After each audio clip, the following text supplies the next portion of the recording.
안녕하세요. 저는 30대 초반 여자입니다.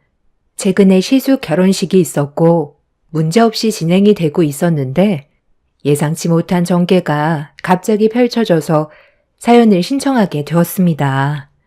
대기업에서 근무를 하던 시숙이 어느 날 결혼 발표 소식을 알렸어요.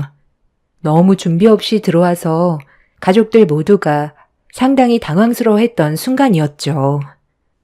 아무래도 나이가 30대 후반이라 시부모님은 정말 잘된 일이라면서 긍정적으로 생각하셨습니다. 하지만 남편은 시숙의 결혼이 너무 이르다고 판단을 했었고 좀 더 시간적 여유를 가지고 결혼하기를 원하고 있었습니다. 그 이유는 시숙이 여자를 만나본 적이 손에 꼽을 정도로 경험이 많지 않아서 여자에 대해 잘 모른다고 생각하는 것 같았어요. 저 또한 시숙이 결혼할 상대를 좀 더 알아가는 게 좋을 것 같다는 의견을 주었지만 이미 확고한 상태인 것 같았습니다. 상대방에게 푹 빠져 있는 상태였고 하루라도 빨리 서둘러 식을 올리고 싶어 하고 있었어요. 시부모님은 결혼은 타이밍이라면서 좋은 인연이라고 생각한다면 당연히 붙잡아야 된다고 한 살이라도 더 나이 먹기 전에 자리 잡길 원하셨어요. 그렇게 시작된 인사자리는 어색한 분위기와 함께 예비 형님이 될 사람을 알아가기 시작했습니다. 이미 아주버님한테 어떤 사람인지 어느 정도 들었던 터라 크게 궁금한 건 없었는데 대학 교수라서 그런지 상당히 밝은 톤을 가지고 있었고 언변이 뛰어나서 시부모님께 좋은 인상을 남겨주고 있었습니다. 하지만 남편의 표정은 상당히 심각한 상태였고 대화의 분위기를 남편이 망치고 있다고 속으로 생각하고 있었는지 아주버님이 남편을 따로 밖으로 불렀지만 시부모님은 크게 신경 쓰지 않는 듯 보였어요. 예비 형님도 문제될 건 없다고 느끼고 있었는지 즐겁게 대화를 풀어나갔고 시부모님은 이미 대학 교수인 예비 형님에게 푹 빠져 있었습니다. 제가 처음 남편과 결혼을 하기 위해 시댁에 인사드리러 갔을 때는 시부모님이 결혼에 대해 긍정적인 모습을 보여주지 않으셨는데 예비 형님한테는 상당히 밝은 모습으로 대해주시는 모습에 좀 서운하긴 했었어요. 그렇다고 시부모님과의 관계가 안 좋은 건 아니라서 충분히 좋게 넘어갈 수 있는 상황이었는데 잠깐 자리를 비웠던 남편과 아주버님의 안 좋은 목소리가 거실에까지 들려오고 있었고 남편이 강하게 반대하는 목소리에 예비 형님의 표정에 결국 변화가 생기기 시작했어요. 시모는 저에게 가서 상황 좀 정리하고 오라며 부탁하셨고 서둘러 자리에서 일어나 방문을 노크한 뒤 방 안으로 들어갔는데 분위기가 너무 안 좋았었습니다. 아버지 어머니도 결혼을 긍정적으로 받아주고 있는데 네가 내 결혼을 왜 반대하는 건데? 아까부터 계속 보자 하니까 표정 관리 못하고 엄청 싫은 티 내고 있잖아. 너는 형이 평생 결혼 안 하고 살았으면 좋겠냐? 정말 괜찮은 사람이야. 마음 맞는 사람 찾기가 쉽지 않다는 거 너도 잘 알잖아. 형이 무슨 생각하는지 충분히 이해하고 있어. 나이를 먹어갈수록 기회는 줄어드니까 평생 혼자 살까봐 걱정스럽겠지만 저분은 아닌 것 같아서 그래. 형 인연은 분명 어딘가에 있으니까 좀 더 신중하게 결정하는 게 좋겠어. 끝까지 결혼을 하겠다면 어쩔 순 없지만 지금 상황에서 이성적으로 판단해 줄 수 있는 사람은 나밖에 없을 것 같아. 아버지 어머니도 형이 나이도 있고 이번이 마지막이라고 생각하신 것 같은데 한 번의 잘못된 선택이 평생을 후회하게 만들 수 있다는 거 기억해야 돼. 형한테는 내가 하는 말이 상처로 다가올 순 있겠지만 나중에 분명 내 말 듣지 않은 거에 대해 후회하게 될 거야. 이렇게까지 형을 생각해주는 동생이 있을 것 같냐? 저분은 겉으로만 봤을 땐 대학 교수에 성격도 상당히 좋아 보이지? 그런데 그건 그냥 외적으로 보이는 모습이지. 실제 성격은 그래 보이지 않아. 중간중간 튀어나오는 말투를 보면 좋은 성격을 가지고 있는 분은 아닌 것 같다고. 이건 내가 확실하게 얘기해 줄 수 있어. 내 직업이 뭐야? 심리 상담사야. 형보다 내가 훨씬 더 많은 사람들과 소통하면서 겪어왔다는 거 부정할 수 없는 사실이잖아. 숨기고 있는 내면이 언제 드러나냐 문제인 거지. 그 시간이 그리 오래 걸리지는 않을걸? 못해도 최소 1년은 만나보고 결정하는 게 좋지 않겠어? 나는 형이 잘 되길 바라는 마음에서 하는 말이야. 아주버님은 남편의 말을 귀담아 듣지 않았어요. 이미 100번, 1000번을 설득해도 달라지는 게 없다는 걸 알게 되자 결국 포기를 하게 되었고, 그렇게 아주버님은 끝내 결혼식 날짜를 잡게 되었습니다. 남편은 본인이 선택한 길이니 더 이상 어쩔 수 없다면서 포기한 듯 보였어요. 저 또한 너무 이른 결혼이 걱정이 됐지만 두 분이 행복하게 잘 살아갈 수도 있기 때문에 최대한 긍정적으로 응원해 줄 수밖에 없었습니다. 그렇게 격양된 분위기를 가라앉힌 뒤 다시 자리로 돌아와 예비 형님이 남편을 바라보며 말을 붙였어요. 아주버님과의 결혼을 반대해서 그런 건지 약간 기분이 상한 목소리로 대화를 주도하기 시작했어요. 사람마다 보는 눈이 다르니 제가 마음에 안 들 수도 있겠죠. 그래도 오늘 좋은 기분으로 인사드리러 온 자리인데 다 들리게끔 반대하니까 기분이 썩 좋지는 않네요. 준일 씨한테 어느 정도 듣긴 했었는데 심리 상담사로 일을 한다면서요? 저도 교수라 어느 정도 대화가 통할 것 같았는데 그것도 아닌가 봐요.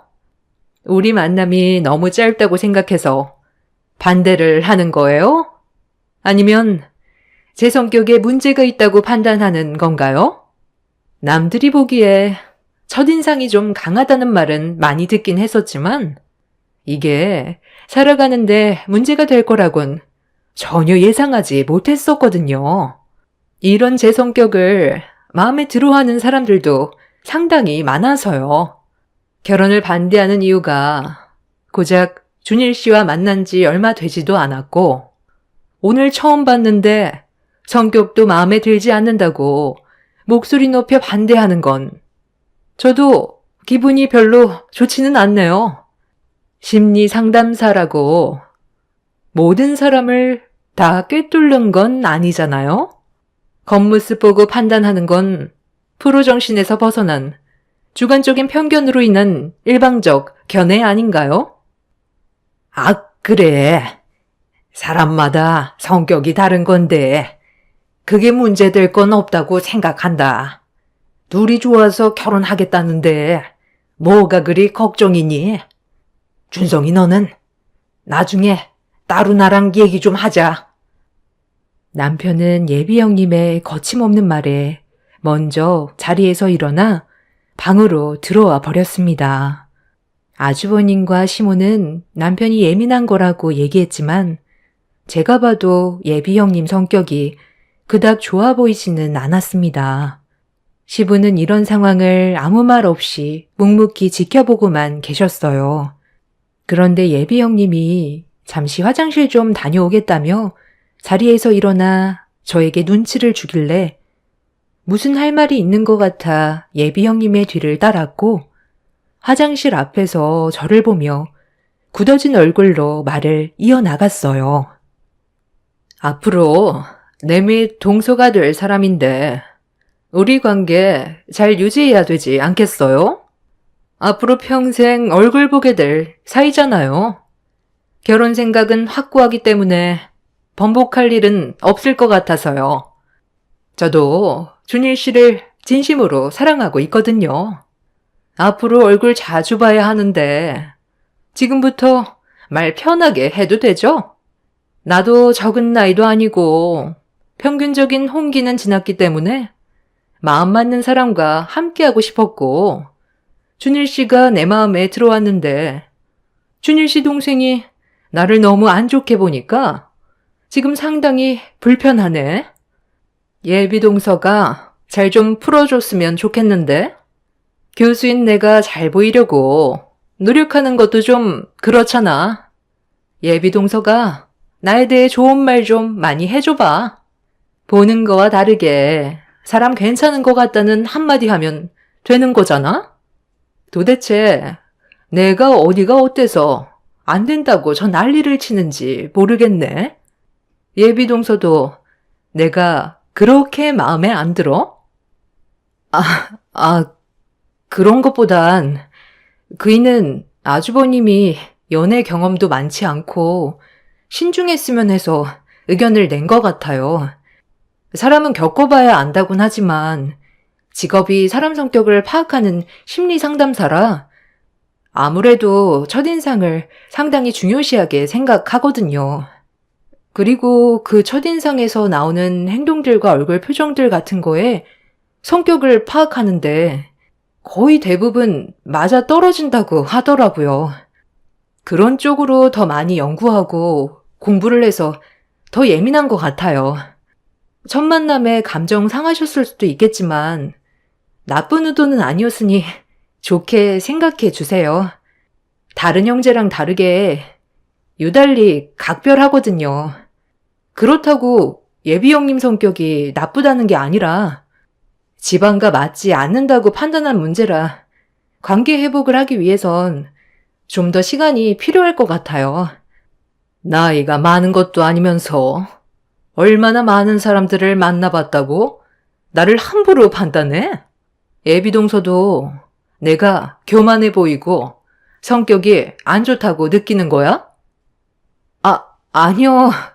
그런 건 아니지만 지금 예비 형님이 말하는 걸 보면 생각하는 대로 거침없이 말하는 경향은 있는 것 같아요. 그래도 그이는 아주버님만 따로 불러 방에서 대화한 건데 예비 형님은 시부모님 앞에 계시는데 그이한테 공격적인 말투로 싸붙였잖아요. 제가 봤을 때 그건 싸우자는 걸로밖엔 안 보였거든요. 일단 그 상황은 최대한 조용히 넘어가는 게 좋았을 것 같기도 하고요. 내기에 들렸으니까 솔직하게 얘기한 거 아니겠어? 가만 보니까 부부는 닮는다더니 예비동서도 지금 나를 가르치려 드네? 잠깐 잊은 것 같아서 다시 설명하는데 나 대학 교수야. 누구한테 가르침 받을 수준은 이미 넘어섰다고. 예비동서 김밥 장사한다면서? 배운 것도 많이 없을 텐데 나한테 방금 뭐라고 그랬어? 조용히 넘어갔으면 좋았을 것 같다고? 내가 왜 그런 억울한 상황에서 참아야 하는 거지? 준일 씨 동생은 나를 오늘 처음 보는 자리 아니었나? 그런데 걔가 뭔데 나를 함부로 판단하고 결혼을 반대하는 거야? 내가 지금 화가 안 나게 생겼냐고? 예비 형님은 저를 노려보면서 얼굴을 붉히더니 목소리까지 높아지고 있었어요. 시부모님이 이런 상황을 보게 될까봐 너무 흥분한 것 같다며 나중에 다시 대화하자며 화장실로 안내해주고 빠르게 벗어났습니다. 그 사이 시모가 무슨 일이 있냐며 화장실로 걸어오시면서 다행히 상황은 정리가 됐지만 아주 잠깐 동안 예비 형님과 얼굴을 맞대면서 나눈 대화에서 이 결혼은 정말 아닌 것 같다는 느낌이 확 밀려 들어왔습니다. 이대로 새 며느리로 들어오게 된다면 예비 형님과의 마찰은 안 봐도 눈에 훤했어요. 한 식구가 될 수 있는 사람인 만큼 신중해야 되는데 이런 상황들이 잘 풀리지가 않아 저도 많이 답답했었죠. 둘이 좋아서 하는 결혼, 아무리 말려봤자 해결될 수 없는 문제라 아주버님이 직접 겪어보고 후회할 때까지 기다리는 게 현재로선 최선의 방법이었어요. 그렇게 아주버님은 결국 예비 형님과의 결혼을 진행하게 되었는데 여기에서 예상치 못한 상황들이 펼쳐지게 되었습니다. 예식 시간이 1시간 정도 남았을 때 신부 대기실에서 비명소리가 들리길래 시모와 저는 급하게 문을 열고 들어갔어요. 그런데 헬퍼 이모가 뭘 잘못했는지 예비 형님한테 고개를 숙이고 있었습니다. 저기요, 지금 이 상황에 죄송하다고 끝날 문제야? 내 생에 한 번뿐인 결혼 그쪽이 다 망치게 생겼다고. 이거 이제 어떻게 할 거야? 만에 하나 오늘 결혼식 망치면 헬퍼비는 당연히 못 주고 그쪽을 상대로 소송까지 진행할 거니까 그런 줄 알아. 빨리 가서 찢어진 드레스를 고쳐 오던지 아니면 제대로 된 걸 다시 가져와. 아니, 신부님이 실수하신 걸 왜 저한테 화를 내는지 모르겠네요. 제가 뒤에서 잡아준다고 했는데도 무작정 걸어가는 바람에 발을 헛디뎌 드레스가 밟혀 허리 쪽이 찢어진 거잖아요.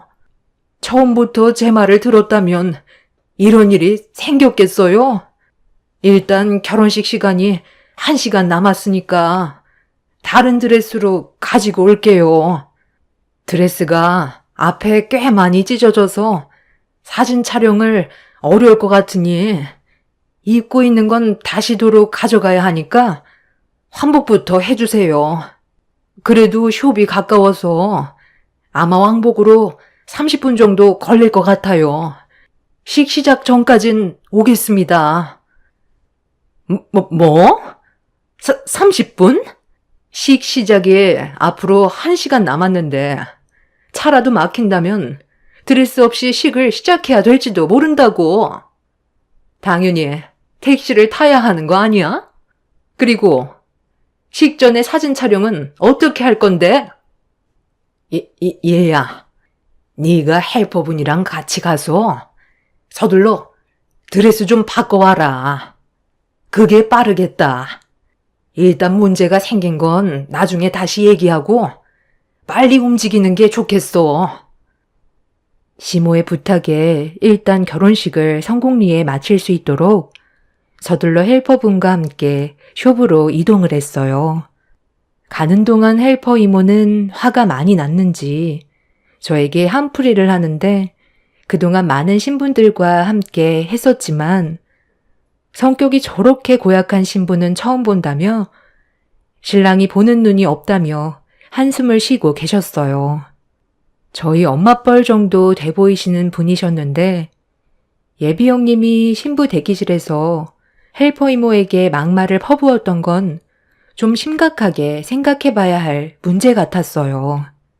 위급한 상황일수록 예비 형님의 본성이 드러나는 것 같아 걱정이 많았었고 시간이 지날수록 아주버님의 결혼이 정말 잘하는 건지 의문이 들었습니다. 그렇게 예비 형님의 드레스를 교환받은 뒤 서둘러 식장으로 달려가고 있는데 하필 가는 날이 장날이라고 숍에서 출발한 지 얼마 되지 않아 가는 길에 충돌 사고가 났는지 식장으로 향하는 길에 정체가 시작됐어요. 예식 시간은 점점 다가오고 있는데 차는 앞뒤로 막혀서 움직일 생각조차 없어 불안한 마음은 점점 더 커지고 있었어요.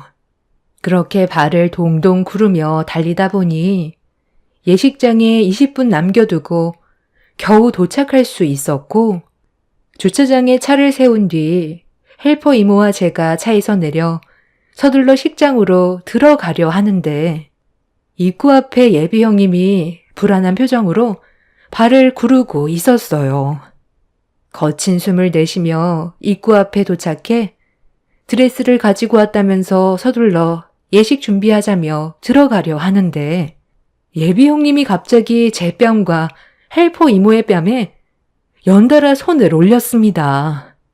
너무 순식간에 일어난 일이라 피할 수도 없어 예비 형님한테 뺨을 맞게 돼서 당황한 얼굴로 예비 형님과 눈을 마주쳤는데 제가 왜 맞아야 했는지 이해할 수가 없었어요. 옆에 있던 헬퍼 이모는 뭐 하는 짓이냐고 소리를 질렀는데 예비 형님은 헬퍼 이모의 말은 전혀 듣지도 않은 채 저를 보며 막말을 쏟아내기 시작했어요. 분위기는 상당히 심각해져 버렸습니다. 내가 몇 번이나 전화를 했는데 왜 안 받아? 언제쯤 오는지 확인도 안 되고 얼마나 조마조마했는지 알아? 저딴 차를 몰고 다니니까 사람들이 비켜주지 않는 거지. 차가 마티즈라고 한마디만 했어도 내 차를 빌려줬을 텐데 왜 이렇게 생각이 없어? 차가 자기 신분이 어느 정도 위치가 되는지 알려준다는 거 몰라? 김밥 장사하는 것도 창피해 죽겠는데 내 밑에 동서가 마티즈 몰고 다닌다고 얘기하면 내 주위 지인들이 뭐라고 생각하겠어? 어디 가서 함부로 내 동서라고 나불댔단 봐? 저기요, 그렇게 멀뚱히 쳐다보고만 있을 거예요? 이제 식 10분밖에 안 남았잖아. 언제 갈아입고 준비하냐고요? 둘 다 오늘 날 물먹이려고 작정했지? 일이 계속해서 꼬이는 거 보면 이 결혼은 하면 안 되는 결혼인 것 같네. 지금 어딜 들어가려고? 내 얼굴에 지금 손을 올려놓고 그냥 가겠다고? 어머머머. 동서, 지금 정신 나갔어? 앞으로 삶이 피곤해지고 싶은가 봐? 내가 동서보다 손윗 사람이라는 거 잊은 건 아니겠지? 먼저 시집 왔다고 나한테 대드는 거야? 동서 대우 받고 싶으면 똑바로 행동해. 어디 가서 동서라고 말하기도 쪽팔린데 오늘만큼은 좋은 날이니까 그냥 넘어가는 거라고. 당장 이 손 안 치워? 무사히 결혼식 끝내고 싶으면 방금 내 얼굴에 손 올린 행동은 해결 보고 가지. 나도 참는데 한계가 있는 사람이거든. 대학 교수면 상대방을 무시하고 함부로 대해도 된다고 생각해? 누가 이런 상황을 만들었는데 그쪽이 헬퍼 이모 말 듣지도 않고 자기 멋대로 움직이는 바람에 발을 헛디뎌서 사고가 난 거잖아. 조용히 앉아만 있었다면 이런 일이 생겼겠어? 지금 한 행동 정리하고 가.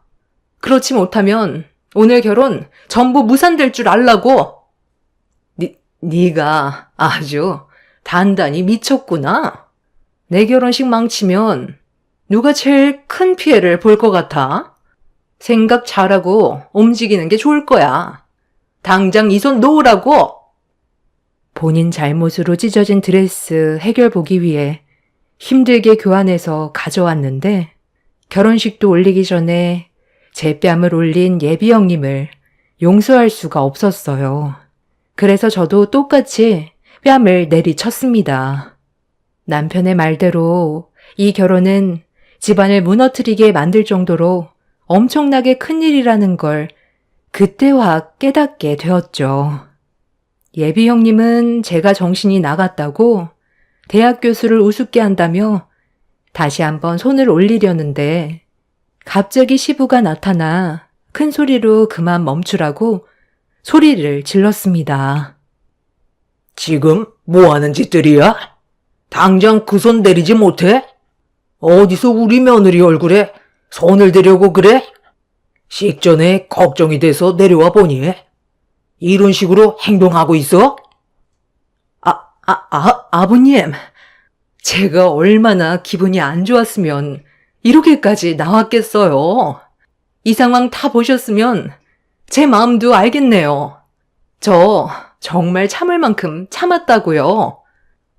그래서 우리 며느리 얼굴에 손을 올리겠다는 거냐? 네가 지금 분위기 파악을 못하고 있는 것 같은데 오늘 결혼식은 없던 일로 해야 될 것 같다. 며느리 너는 지금 당장 경찰서에 신고부터 넣어라.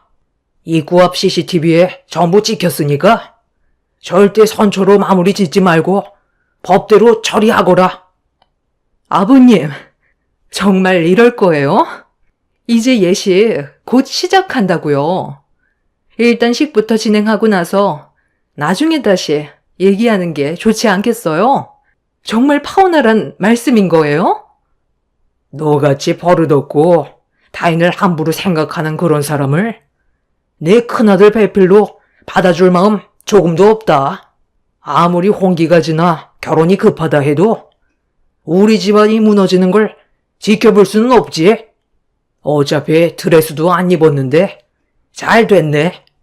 이 자리에서 파혼하고 다시는 우리 집안에 얼씬거리지도 마라. 시부는 예비 형님이 제 얼굴에 손을 올린 걸 전부 지켜보고 있었는지 분노하셨고 아주버님과의 결혼은 없었던 일로 하자고 파혼을 선언하셨습니다.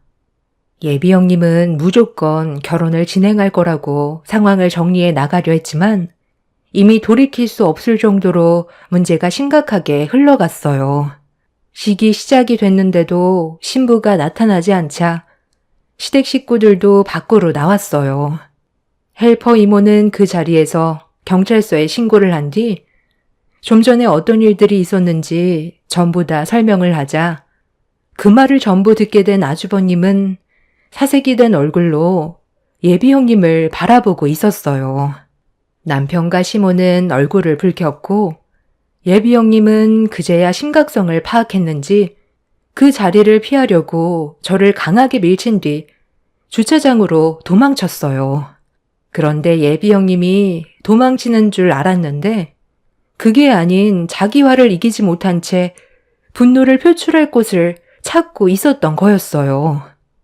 주차되어 있던 제 차를 그대로 들이받으면서 예식장이 떠나갈 정도로 왜 자기한테만 뭐라고 하냐고 결혼 한번 하려는데 별것도 아닌 것들이 방해를 한다면서 쉬지 않고 김밥 장사할 때 배달용으로 사용하는 제 차를 계속해서 들이받았어요. 이성을 잃은 예비 형님의 모습에 식장을 찾은 많은 사람들이 경악을 했고 그 모습을 지켜보던 시부가 차에서 골프채를 꺼내 들더니 예비 형님한테 달려가 타고 있던 벤츠를 부수기 시작했어요. 당장 내리라고 소리치면서 제 차를 부순 예비 형님을 응징하고 있는데 예비 형님 부모님이 그만하라고 소리치며 뛰어오시다가 빠르게 후진하던 예비 형님의 차량에 부딪히는 사고를 유발하게 되었고 그제야 모든 상황이 멈춤과 동시에 경찰이 도착해 예비 형님을 붙잡았습니다. 차량에 부딪힌 두 분은 구급차에 실려가 응급실로 향하게 되었고 시부는 이 문제에 대해 법적 처벌을 준비했어요. 결혼식에서 일어난 피해 보상에 대한 위자료 청구 소송과 함께 저에게 손을 올린 행동들에 대해서도 소송을 제기했고 그 사람은 결국 법정에까지 올라가게 되었습니다. 결혼식장에서도 이 문제로 피해본 부분들에 대해 소송이 들어가게 되면서 꽤 복잡하게 일이 진행이 되었지만 전적으로 그 사람이 잘못을 했기 때문에 CCTV와 헬퍼분의 증언으로 모든 걸 시인하게 되면서 기물파손 합의금과 피해 보상에 대해 검토 중에 있습니다. 남편의 말대로 예비 형님이었던 그 사람이 만약 정식으로 식구가 됐다면 시댁 집안은 순식간에 무너졌을 것 같습니다. 요즘 시대에 워낙 다혈질인 사람들이 많고 범죄도 많이 일어난다 하지만 이런 일들을 눈앞에서 경험하게 되니 너무 큰 충격으로 다가왔었습니다. 요즘 정신과 치료도 받고 있을 만큼 상당히 힘든 시간들을 보내고 있긴 하지만 그래도 그 사람이 형님으로 들어오지 않은 것만도 감사하게 생각합니다. 이번 일을 통해 아주버님은 남편의 말을 전적으로 믿게 되었어요. 시모 또한 급하게 생각하는 것보단 뭐든 신중하게 결정을 내려야 할 것 같다면서 저희 부부가 받았을 상처들에 대해 미안해하고 계십니다. 저 또한 이번 일을 통해 앞으로 살면서 사람을 사귀는 데 있어 좀 더 신중해질 것 같습니다. 한번 만들어지게 된 인연은 쉽게 끊어내기가 어렵잖아요. 예비 형님이었던 그 사람 역시 잘못을 시인하긴 했지만 남편이 처음부터 결혼을 반대했었던 부분에 대해 상당히 안 좋은 감정을 가지고 있던 듯 보였어요. 나중에 분명 후회할 날이 올 거라며 조만간 다시 얼굴 볼 수 있는 기회가 있을 거라는 말을 했는데 그게 무슨 뜻인지 모르겠어요. 저 또한 대학 교수직 사임하고 싶으면 알아서 하라고 받아쳤지만 기분이 상당히 안 좋더라고요. 자신이 저지른 행동들 때문에 법적으로 가중처벌을 받게 될 거라는 것도 알면서 원한을 품고 또 다른 상황을 만들려는 건지 정말 생각이 없는 것 같습니다. 무슨 생각으로 그런 말을 했을까요? 저희 남편한테 그리고 저한테 이 문제로 또 다른 범행을 저지를 거라는 경고일까요? 저 또한 끝까지 당하지 않고 당차게 대응하려고요. 그런 다혈질 성격으로 학생들을 가르치는 위치에 있다는 건 말이 안 되는 것 같습니다. 교수직을 내려놓게 해서라도 그 책임 끝까지 물게 할 겁니다. 하루빨리 모든 상황들이 정리가 되고 예전처럼 평화로웠던 삶으로 돌아가고 싶습니다. 제 사연 들어주신 여러분들께서도 인간관계는 무조건 신중하게 결정하시길 바랄게요. 그래야 나중에 피해를 받지 않게 됩니다. 오늘 하루도 무사히 사고 없이 마무리 잘하시길 바랍니다. 감사합니다. 안녕하세요. 저는 눈앞에서 저희 가족이 무너지고 있는 모습을 보면서 바로잡을 수 없는 현실이 너무 안타까워 이렇게 사연을 신청하게 되었습니다. 앞으로 제가 하는 결정에 따라 가족들의 인생이 달라질 수도 있고 계속해서 나락으로 떨어질 수도 있을 것 같네요. 제 나이 40대 후반이 되어가는 동안 가족들과 큰 싸움 없이 잘 지내왔었어요. 그런데 아빠의 건강 상태가 악화되어 가면서부터 조금씩 오고 가는 대화에 안 좋은 감정이 묻어나오기 시작했습니다. 그동안 살면서 말은 하지 않았지만 마음속으로만 생각하며 표현하지 않았던 불만들 같은 게 하나둘 나오더니 결국 큰 싸움으로 전개가 되어버렸죠. 아직까지도 아빠가 세상을 떠나셨다는 게 믿기지가 않아서 많이 힘든 상태인데 가족들과도 멀어져 버린 상황이라 어떻게 하면 좋을지 고민이 많아지네요. 돌아가신 아빠가 저에게 주신 답이 무엇인지 여러분들께서 알려주신다면 제가 앞으로의 인생을 해결해 나가는데 많은 도움이 될 것 같습니다. 저는 7살의 나이에 엄마의 재혼으로 의붓아빠를 맞이하게 되었고 아빠에게는 아들과 딸 둘이 있었습니다. 다들 저보다 나이가 많아서 그런지 저를 거부감 없이 오빠 언니들이 잘 받아주었었어요. 친동생처럼 대해주는 모습이 너무 고마웠었죠. 비록 7살 정도의 나이였지만 그때의 기억이 아직까지 머릿속에 남아있는 걸로 봐선 언니 오빠를 많이 의지하고 있었던 것 같네요.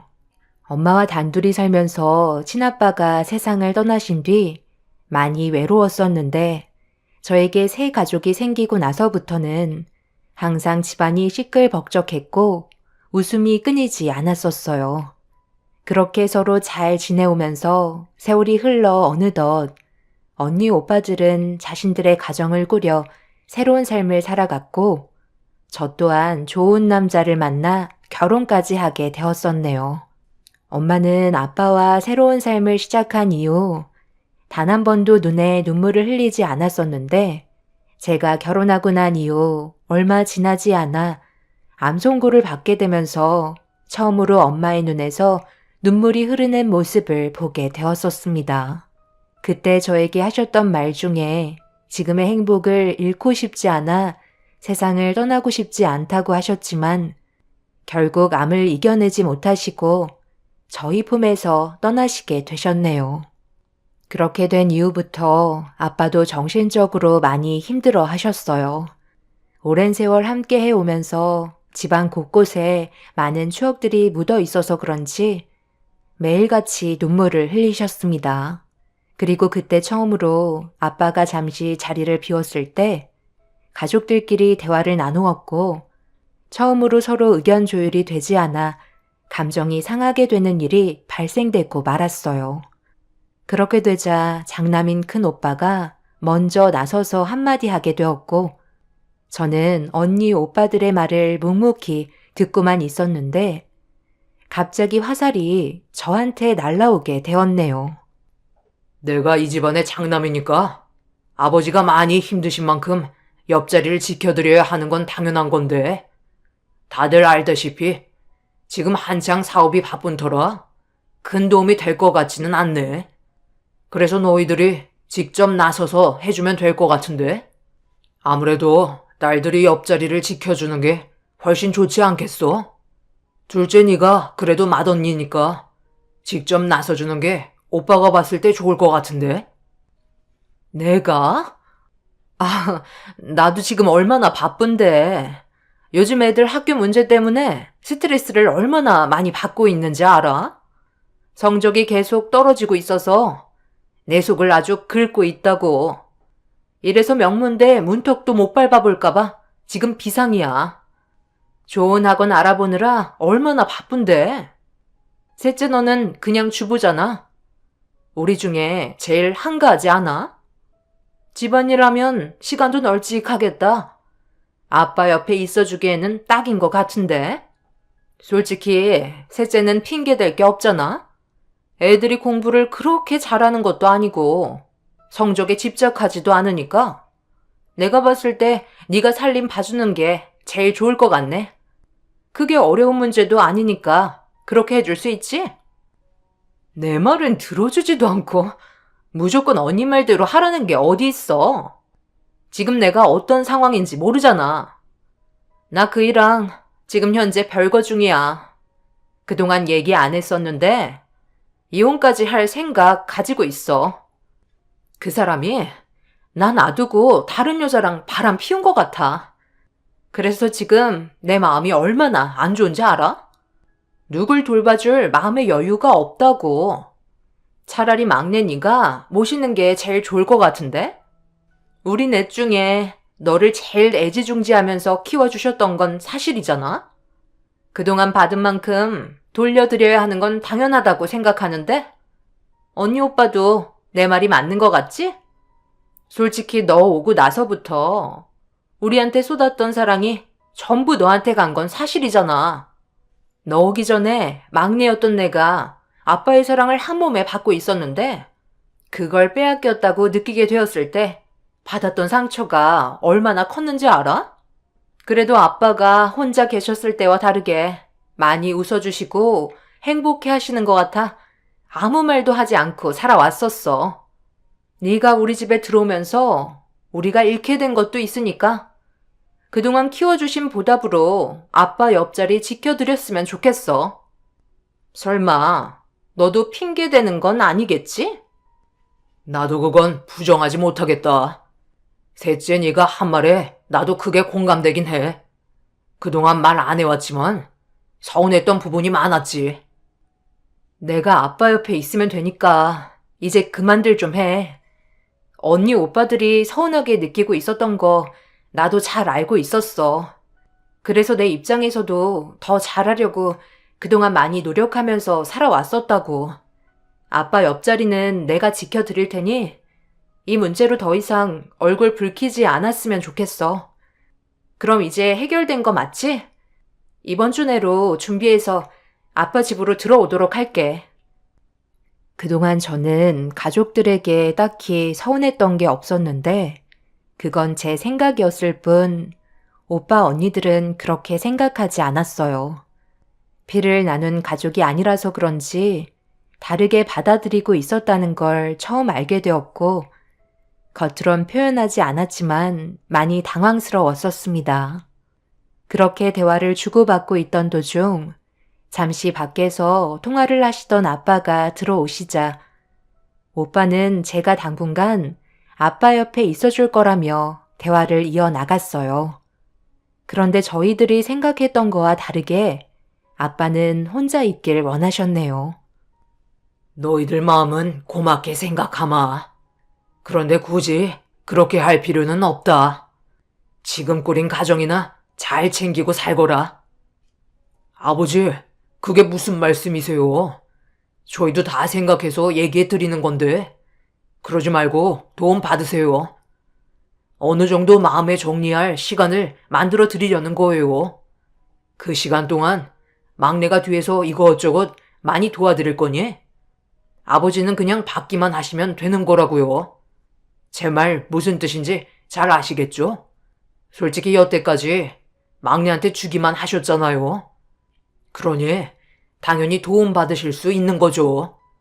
미안하게 생각하실 필요 없어요. 저희는 벌써 얘기가 끝난 상태예요.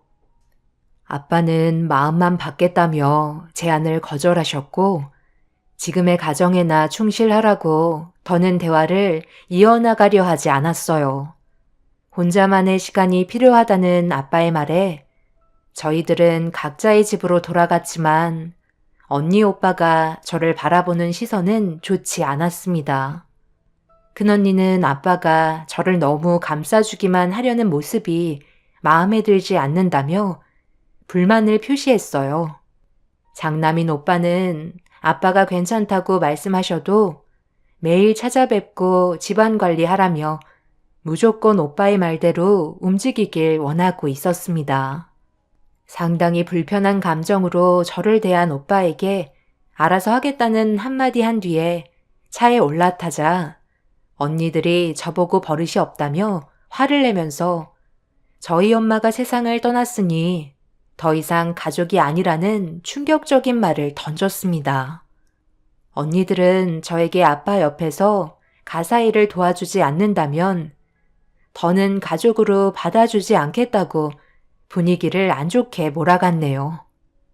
저도 그런 말을 듣곤 기분이 안 좋아진 상태라 아무 말도 하지 않고 집으로 돌아왔습니다. 그동안 함께했던 세월들이 무색해질 만큼 엄마가 세상을 떠나신 뒤 저에 대한 존재는 아무것도 아니었어요. 그동안 언니 오빠는 엄마가 아빠 옆에 있었기 때문에 저를 가족인 척 받아들여주고 있었던 것 뿐이었죠.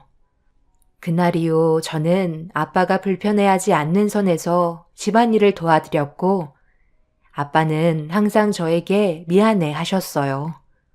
그동안 살면서 자식들 눈치 보느라 제대로 챙겨주지 못했다며 저를 불쌍히 여기셨고 엄마가 돌아가실 때 저에 대한 걱정을 많이 했다며 아빠에게 잘 좀 부탁한다는 마지막 말을 하시고 세상을 떠나셨다는 말을 저에게 해주셨네요.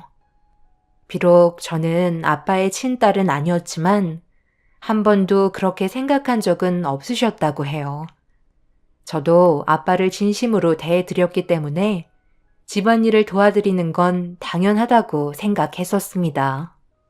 그리고 제가 원했던 건 가족들과 불화가 생기지 않는 걸 원했었기 때문에 묵묵히 제가 할 수 있는 선에서 움직이며 살아왔었네요. 그런데 오빠와 언니들은 노력하는 모습은 보려 하지 않고 무조건 부족한 모습들을 지적하면서 지속적인 상처를 주며 제가 하는 모든 일들이 마음에 들지 않는다고 화를 내기 시작했어요. 이런 상황들이 반복적으로 지속이 되자 저 또한 안 좋은 감정을 품게 되더라고요.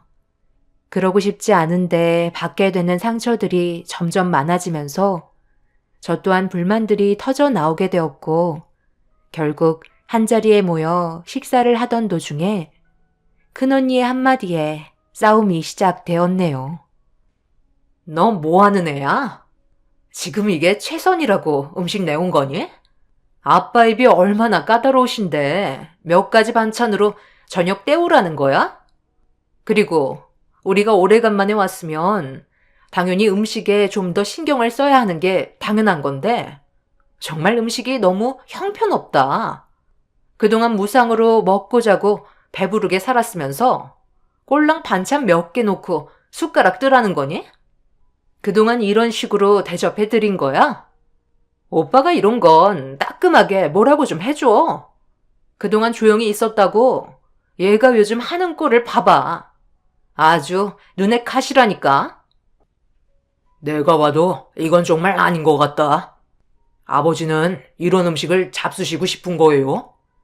지금까지 막내를 감싸 돌기만 했으니 이런 식으로밖에 대접을 못 받으신 거잖아요. 모두가 한자리에 모였으면 고기 반찬이라도 있어야 하는 건 당연한 거 아니야? 그만들 하지 못해? 잘 알지도 못하면서 막내한테 왜 뭐라고 그러는 거야? 내가 좋아하는 음식들 위주로 내어준 건데 뭐가 잘못됐니? 그동안 너희 엄마가 지금까지 나를 위해 만들어진 음식들이었다. 막내가 완벽하게 따라할 수는 없지만 그래도 최선을 다해서 신경 써준 건데 어떤 의미인지도 잘 모르면서 막내한테 상처를 주면 되겠니? 내가 먹고 싶다는 음식들로만 만들었으니 그만들 하고 숟가락 뜨던지 아니면 그만 집으로 돌아가라. 막내가 내 집에 매일같이 와서 집안일 열심히 하는 동안 너희들은 한 번이라도 찾아온 적이라도 있냐? 너희들은 정작 애비 집이랑 넘어지면 코 닿는 곳에 있으면서 고개 한 번 내민 적 없었잖아. 막내가 제일 먼 곳에 살고 있는데도 똑같이 회사 일하고 퇴근하면 내 집에 먼저 들려서 상황에 맞게끔 이것저것 신경 써주고 들어가는데 너희들이 막내한테 큰소리 칠 자격이 있다고 생각해? 다시 한번 말하지만 한 번만 더 막내한테 상처 준다면 그땐 내가 너희들 용서하지 않으마. 서로 피를 나누지 않았더라도 지금까지 살아온 세월이 있고 아빠가 가족으로 받아들인 만큼 너희들도 불만 가지지 않으면 아무 일 없이 잘 지낼 수 있는 거다. 서로 한두 살 먹은 나이도 아니니까 무슨 말인지 알아먹었으면 저녁 먹고 각자 위치로 돌아가도록 해. 그리고 막내는 아빠랑 따로 할 얘기가 있으니까 잠시 남아 있거라. 언니들과 오빠는 아빠의 말에 한마디도 못하고 차려진 저녁을 대충 먹은 뒤 집으로 돌아가려는데 아빠는 오래간만에 온 만큼 집안 청소와 설거지까지 전부 다 시킨 뒤 저는 따로 방으로 부르셨네요. 밖의 상황이 신경 쓰였지만 아빠의 한마디에 누구도 불만을 제기하지 않았어요. 저를 따로 부르신 이유는 더 이상 집안일에 신경 써주지 않아도 된다며 현재의 가정에 더 신경 쓰라는 말을 하시려고 부르셨던 거였어요. 아빠는 저로 인해 돌아가신 엄마에 대한 아픔을 많이 회복할 수 있었다며 제 손을 잡고 고마워하셨습니다. 그리곤 봉투 하나를 건네주셨어요. 확인을 해보니 꽤 많은 돈이 들어가 있었죠.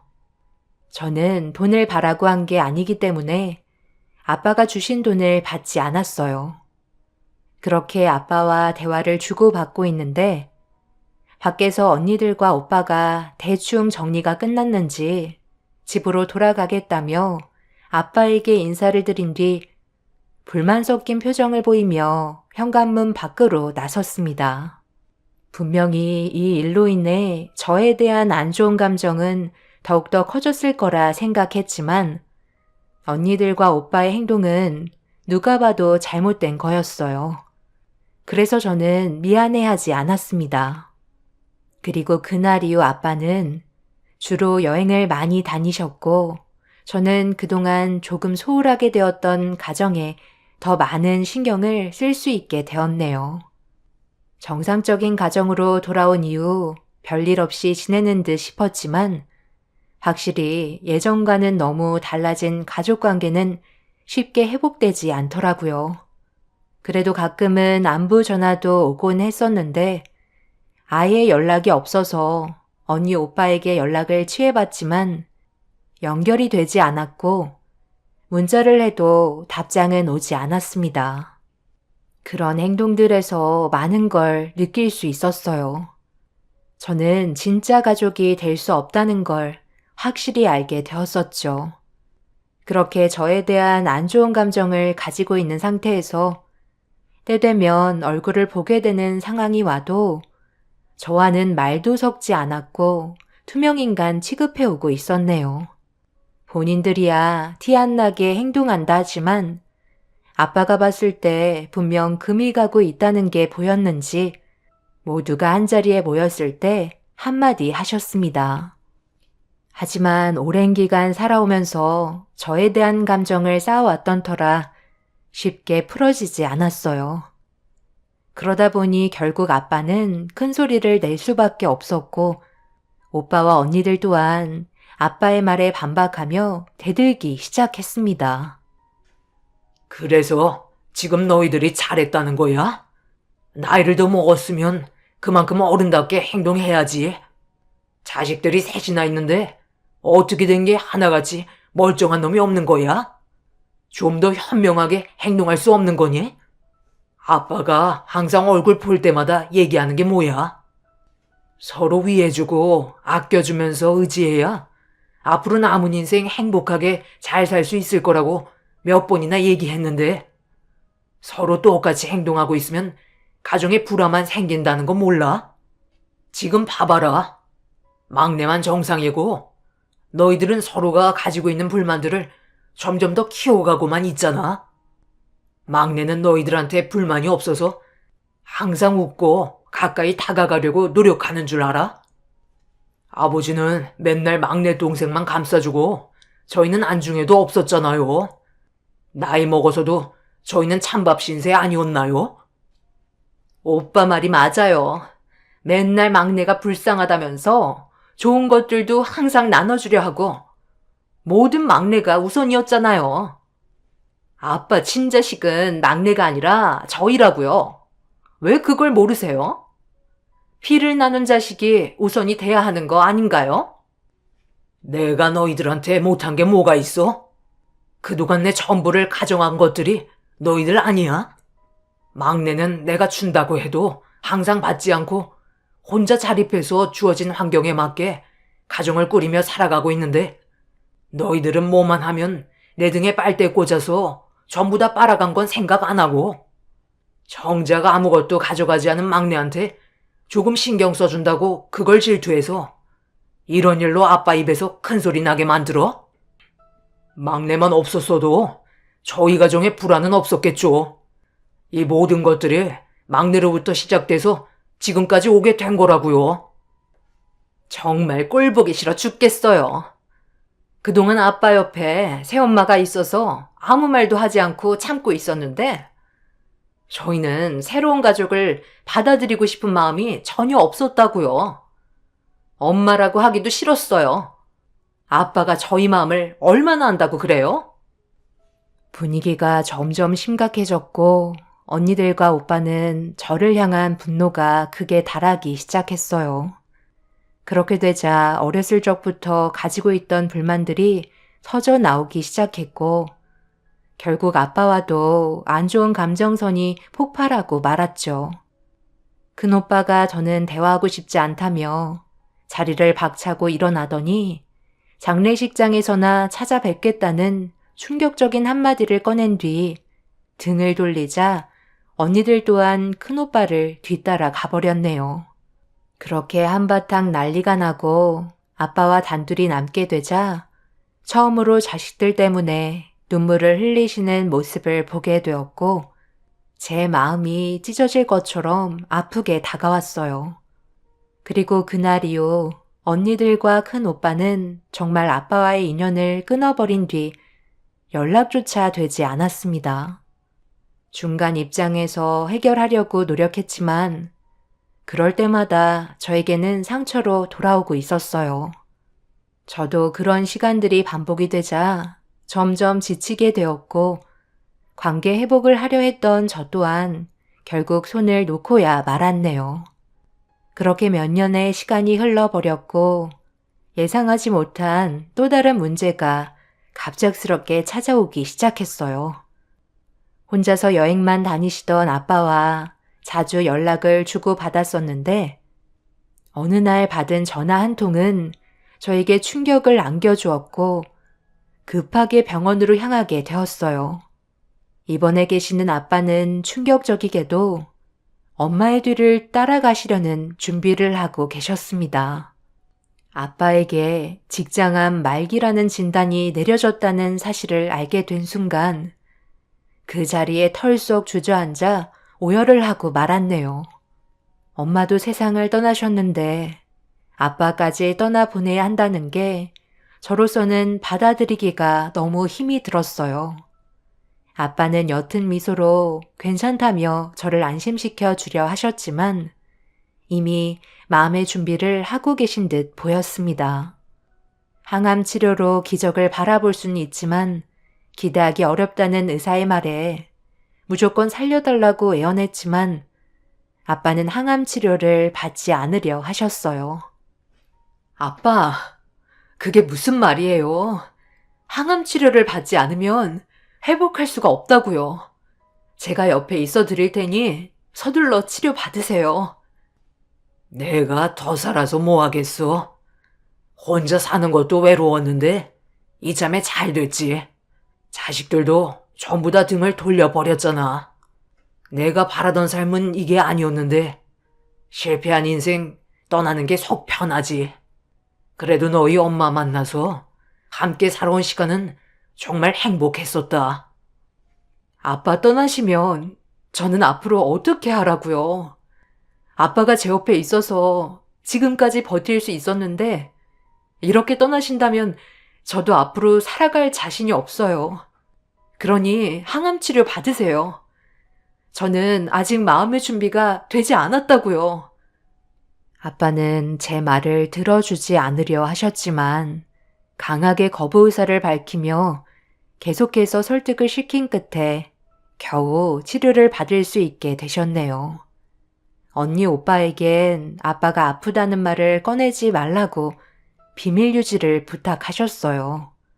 하지만 단순히 가벼운 병도 아니고 앞으로 남은 시간이 얼마 남지 않을 만큼 큰 병이기 때문에 자식들도 알아야 한다고 생각했었어요. 그래서 아빠의 소식을 큰오빠와 언니들에게 알렸지만 충격적이게도 아직까지 숨은 붙어 있지 않냐며 단 한 명의 자식들도 병원에 찾아오지 않았어요. 그렇게 얼마의 시간이 지나는 동안 저는 최대한 아빠 곁에 오랜 시간 머물러 있으면서 제가 할 수 있는 것들은 도와드리고 있던 도중 몇 달 뒤 아빠가 깨어나지 못하고 계신다는 소식을 회사에서 접하게 되면서 급하게 병원으로 향했어요. 너무 갑작스럽게 일어난 일이라 많이 당황스러운 상태에서 가족들에게 아빠의 모습을 보는 게 마지막이 될 수 있다고 알려주자 그동안 한 번도 모습을 보이지 않던 오빠와 언니들이 순식간에 한자리에 모이게 되었네요. 아빠가 세상 떠나신다니까 이제야 얼굴 보여주는 거야? 어떻게 자식들이 그럴 수 있어? 그동안 얼마나 외로우셨는지 알아? 그건 네가 우리한테 할 얘기는 아닌 것 같은데. 그래서 지금 아버지 몸 상태는 어떠신데? 오늘 내일 하시는 거야? 내일이 고비라고 하셨어. 더는 눈을 뜨지 못하실 거래. 마음의 준비를 하라고 좀 전에 의사 선생님이 진단하신 내용이야. 아무리 그래도 서로 연락은 하고 지내야 하는 거 아니야? 이렇게까지 되실 때까지 관심 한 번 없어 하다가 아빠가 세상 떠나실 것 같다고 얘기하니까 이제야 나타나선 어쩌자는 거야? 아빠가 눈을 못 뜨시면 작별 인사도 할 수 없는 건데 그렇게 되면 후회들 안 할 자신 있어? 네가 왜 우리 감정까지 참견하려는 건데? 우리가 지금 여기 좋아서 나온 줄 알아? 다른 목적이 있어서 나온 거라고. 무슨 목적? 아빠가 임종 직전이신데 이보다 더 중요한 일이 어디 있다고? 이럴 거면 그냥 다들 돌아가 줬으면 좋겠어. 아버지가 가지고 계신 재산이 아직 하나 남아있거든. 이참에 잘 됐네. 갑자기 돌아가시게 생겼으니 자식들이 알아서 나눠 가지면 되겠어. 당연히 막내 너는 피를 나눈 가족이 아니니까 여기에 참견할 생각은 하지 마. 너한테는 이런 한 푼도 줄 생각 없으니까. 그동안 키워준 것만도 감사하게 생각할 줄 알아야지. 아버지 건물까지 넘보려는 건 아니지? 어차피 세상 떠나시면 우리가 알아서 하면 되겠지만 만약 네가 여기에 의의를 제기한다면 그땐 우리도 너를 곱게 대하지는 않을 거니까 장례식이나 준비해. 아빠가 지금 눈을 감고 계시지만 귀는 열려 있을지도 모른다고. 그런데 어떻게 그런 말을 아무렇지도 않게 할 수 있어? 네가 친자식도 아니면서 왜 남의 가정에 참견하는 건데? 이론도 줄 수 없다고 오빠가 얘기하는 거 안 들려? 작은 언니는 저를 증오하듯 노려보더니 저를 밀치기 시작했어요. 그리곤 장례식이나 준비하라며 저에게 막말을 퍼부었고 그 모습을 보는데 가족이 아닌 남처럼 느껴져 왔네요. 제가 아빠 옆자리를 지켜드리려 하자 큰언니는 장례식 준비하라는 오빠 말이 안 들리냐며 화를 내더니 제 머리채를 잡아 병실 밖으로 패대기를 쳤습니다. 급하게 몸을 일으켜 병실 안으로 들어가려 했지만 큰오빠가 저를 가로막은 뒤 가방을 건네주며 더는 들어오지 못하게 저와 아빠 사이를 떨어뜨려 놓았네요. 결국 아빠가 얘기한 대로 모든 게 이루어지고 있었어요. 처음 아빠가 입원했을 당시 큰오빠와 언니들이 재산 때문에 달려들 거라고 설명해 주셨었는데 말씀하신 대로 행동을 보여주고 있었네요. 결국 저는 그 모습을 뒤에서 지켜볼 수밖에 없었고 아빠는 예상 시간보다 더 빨리 세상을 떠나시고 마셨습니다. 아빠와 작별 인사도 못하고 떠나보낸 제 마음이 너무 아팠고 큰오빠와 언니들을 더는 용서해주고 싶지 않았어요. 저도 이제 가족이라고 생각하지 않기로 마음먹게 되었네요. 그렇게 장례식이 진행되는 동안 가족이었던 그 사람들은 아빠가 남긴 재산을 서로 얼마씩 나눠 가지겠다며 재산 싸움을 하고 있었네요. 아빠의 장례식장에서 재산 싸움을 하고 있는 모습을 보니 정말 한심하기만 했었죠. 하지만 아빠는 이런 일이 벌어질 거라는 걸 미리 알고 계셨는지 벌써 몇 수 앞을 보셨고 장례식이 끝나고 모두들 사색이 된 얼굴로 저를 찾아왔네요. 이게 어떻게 된 거야? 왜 아버지 건물 명의가 너로 옮겨져 있는 건데? 우리 몰래 아버지를 어떻게 구워 삶았길래 너한테 넘어간 거냐고? 내가 한 건 아무것도 없는데? 나는 단지 아빠가 하라는 대로 아무것도 하지 않고 있었어. 오빠랑 언니들이 아빠한테 조금이라도 관심이 있었다면 이렇게까지 되진 않았겠지. 나한테 건물이 넘어오니까 많이 당황스러웠나 봐? 여기 빌딩이 380억 정도 된다며? 너 지금 뭐 하자는 거야? 설마 이 건물 너 혼자 다 가지겠다는 건 아니지? 어차피 소송 걸면 너는 아무것도 아니야. 소송? 언니가 뭘 모르나 본데 아빠가 그렇게 허술하게 하고 세상을 떠나셨을 것 같아? 그동안 아빠가 몇 번이나 기회를 줬지만 다들 걷어찼잖아? 항상 우애 좋게 지내라고 수도 없이 얘기했었어. 그런데 상황을 이렇게까지 악화시켜놓고 아빠가 남겨두고 가신 재산은 가져가시겠다? 내 눈에 흙이 들어와도 절대 주지 않을 거니까 그런 줄 알아. 우리는 어차피 피를 나눈 사이도 아니잖아? 남남인데 나도 이제 정 떼고 살려고. 엄마도 없고 아빠도 없는데 그동안 나를 막대한 오빠와 언니들한테 미련 같은 거 더는 남아있지 않아. 2번 다시 내 앞에 나타나지 말고 앞으로 각자 인생 알아서 살자고. 이제 그만 나가줬으면 좋겠는데? 제 말이 끝나는 순간 큰오빠는 앞에 있는 책상을 뒤집어 엎었고 많은 돈을 투자해서라도 무조건 건물을 뺏어 오겠다며 난리를 치고 밖으로 나갔습니다. 결국 큰오빠와 언니들을 상대로 법적인 소송에 들어갔지만 아빠가 유언 대용 신탁으로 유언을 남겨 재산을 상속했기 때문에 법정에는 유류분이 아니라는 취지의 판결이 나오면서 법정은 제 손을 들어주었습니다. 큰오빠와 언니들은 땅을 치며 통곡하며 법정에서 싸우는 도중 듣게 된 건 큰돈이 들어올 수 있다는 걸 기대하고 주식에 투자를 많이 한 것 같았어요. 그런데 손해가 나기 시작했는지 회복이 불가능하면 경제적으로 많이 힘들어질 것 같아 보였습니다. 아빠는 자식들이 법적으로 소송까지 이어질 거라는 걸 미리 아시고는 만약 그렇게 된다면 차후에 제가 알아서 건물을 처분하길 바라셨어요. 법적으로 승소를 하게 됐으니 이제 건물은 제 소유가 되었지만 앞으로가 문제입니다. 저에게 넘어온 건물 때문에 큰오빠와 언니들은 지속적으로 접근할 테고 주식 투자 실패로 경제적으로 많이 힘들어져 있기 때문에 도움받길 원하겠죠.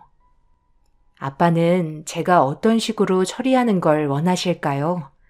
여러분들께서 현명한 조언을 해주신다면 많은 도움이 될 것 같아요. 아빠가 남기고 떠나신 재산을 현명하게 처리하고 싶습니다. 그럼 답변 기다리겠습니다. 감사합니다.